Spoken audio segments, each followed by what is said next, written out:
প্রিয় শিক্ষার্থীরা, কেমন আছো সবাই? আশা করি সকলে ভালো আছো। তো লার্ন উইথ কাশেম চ্যানেলের পক্ষ থেকে সবাইকে স্বাগত জানাচ্ছি। নবম শ্রেণীর গণিত বইয়ের পঞ্চম অধ্যায়ের বাস্তব সমস্যা সমাধানের সহজ সমীকরণ এই অধ্যায়ের আমি তোমাদের জন্য নিয়মিত ভিডিও দিয়ে আসছি। তো আজকে আমরা যেটা শিখবো সেটা হচ্ছে গণিত বইটার 133 পৃষ্ঠার 133 পৃষ্ঠার যে একটা টেবিল আছে এটা আমরা সমাধান করব। এখানে কি করতে হবে? এখানে কিছু সমীকরণ দেওয়া আছে, সেই সমীকরণগুলোর নিশ্চায়কের মান বের করতে হবে। নিশ্চায়ক বের করতে হবে, নিশ্চায়কের প্রকৃতিটা কেমন সেটা উল্লেখ করতে হবে এবং মূলের প্রকৃতি কেমন সেটা একটু উল্লেখ করতে হবে। তাহলে চলো আমরা সেটা সমাধান করি। তো নিশ্চায়কের সূত্র হচ্ছে বি স্কোয়ার মাইনাস 4ac। এই সূত্রটা বোঝার জন্য তোমাদের এটার আগে আরও একটা সূত্র বুঝতে হবে, সেটা হচ্ছে এক্স সমান minus b plus minus root over b square minus 4ac root b square minus 4ac by 2a। এইটা বুঝতে হবে। এইটা কিসের সূত্র? এটা হচ্ছে যখন তোমাদেরকে এরকম একটা সমীকরণ দেওয়া থাকবে যে x square plus x minus কোনো একটা সংখ্যা, অর্থাৎ 6x² প্লাস 7x−1, এই ধরনের কোনো সমীকরণ যখন তোমাদেরকে দেওয়া থাকবে, যেখানে হচ্ছে প্রথমত এক্স স্কোয়ার থাকবে, এরপরে এক্স থাকবে, মানে একই চলক, একটাই চলক, কিন্তু একটার ঘাত হচ্ছে এক্স স্কোয়ার আর একটার ঘাত হচ্ছে 1, এরকম দেওয়া থাকবে। এবং আরেকটা মানে চলক ছাড়া একটা সংখ্যা থাকবে যেটাকে বলা হচ্ছে ধ্রুবক। ধ্রুবক একটা পদ থাকবে, আর একটা এক্স স্কোয়ার থাকবে, আর এক্স থাকবে। এ ধরনের সমীকরণের ক্ষেত্রে এক্সের মান বের করার জন্য যে একটা সূত্র, এটাই হচ্ছে সেই সূত্র, এটাকে বলা হচ্ছে সাধারণ সূত্র।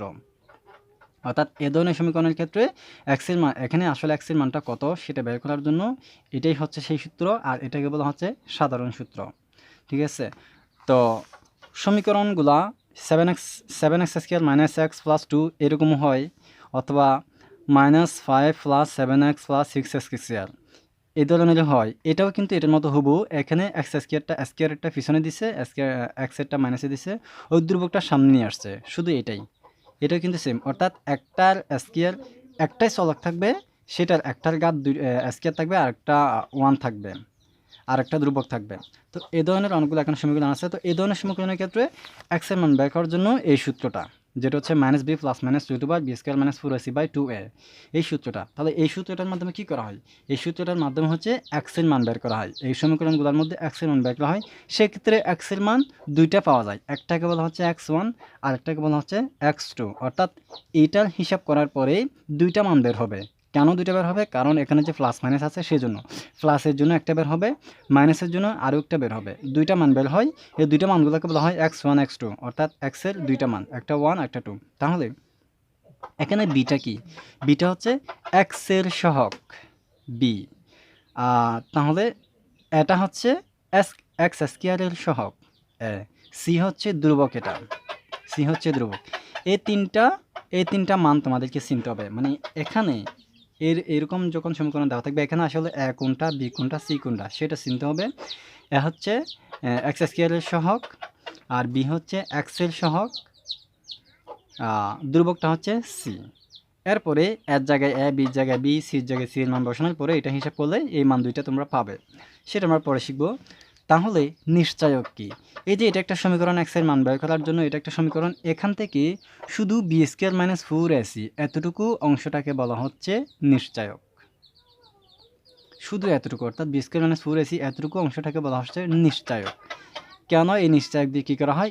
এটার মান বের করার মাধ্যমে আমরা বুঝতে পারবো যে এই সমীকরণটার মানটা কীরকম হবে। সেটা কি শূন্য থেকে বড় থাকবে, নাকি ছোটো থাকবে, নাকি সমান থাকবে? বড় থাকলে অথবা সেটা কি পূর্ণসংখ্যা থাকবে, নাকি অপূর্ণ সংখ্যা থাকবে? পূর্ণবর্গ সংখ্যা থাকবে, নাকি অপূর্ণবর্গ সংখ্যা থাকবে? সেটা আমরা চিনতে পারবো। তাহলে এটাকে বলা হচ্ছে নিশ্চয়ক।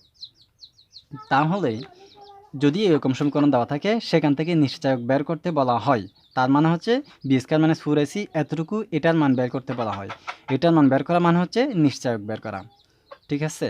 তাহলে এখন নিশ্চয়কের মানটা 4 ধরনের হয়ে থাকে।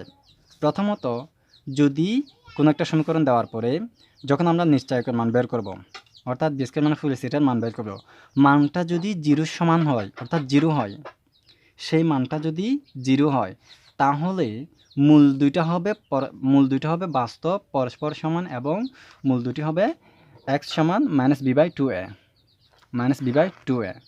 অর্থাৎ যদি নিশ্চয়কের মান শূন্যর সমান হয়, আমরা তো নিশ্চয়কের মান বের করব এই সমীকরণ থেকে, বের করার পরে সেটা যদি শূন্যের সমান হয় তাহলে সেই মানটা হবে, সেই সমীকরণের মূল হবে বাস্তব পরস্পর সমান এবং মূল দুটি হবে x equal to minus b by two a, এটা।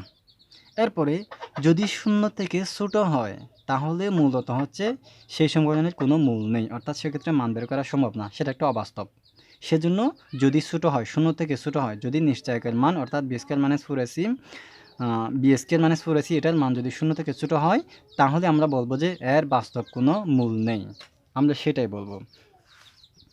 আর যদি শূন্য থেকে বড় হয়, যদি নিশ্চয়কের মানটা শূন্য থেকে বড় হয় তাহলে দুইটা শর্ত, শূন্য থেকে বড় হওয়ার পরে যদি সেটা পূর্ণবর্গ সংখ্যা হয় অথবা যদি পূর্ণবর্গ সংখ্যা না হয়, মানে উভয়টা তো শূন্য থেকে বড় হবে, কিন্তু শূন্য থেকে বড় হওয়ার পরে একটা যদি পূর্ণবর্গ সংখ্যা হয় আর একটা যদি পূর্ণবর্গ সংখ্যা না হয়, পূর্ণবর্গ সংখ্যা যদি হয় তাহলে সেটা হবে বাস্তব অসমান মূলদ, আর যদি পূর্ণবর্গ সংখ্যা না হয় তাহলে সেটা হবে বাস্তব অসমান ও মূলদ। শুধু মূলদ এবং অমূলদ পার্থক্য বড় হলে, যদি শূন্য থেকে বড় হয় তাহলে এই দুইটা সেম, বাস্তব অসমান বাস্তব অসমান, কিন্তু যদি পূর্ণবর্গ সংখ্যা হয় তাহলে সেটা মূলদ হবে, আর যদি পূর্ণবর্গ সংখ্যা না হয় সেক্ষেত্রে অমূলদ হবে। পূর্ণবর্গ সংখ্যা কি?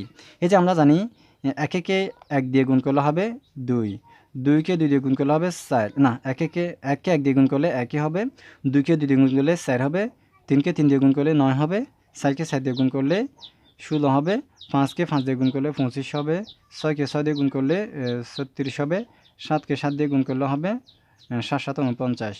এভাবে এগুলাই হচ্ছে পূর্ণবর্গ সংখ্যা, এগুলা অর্থাৎ 1 4 9 16 25 36 49 18 64, তারপর হচ্ছে 81 100 11 121, এগুলো হচ্ছে পূর্ণবর্গ সংখ্যা, ঠিক আছে।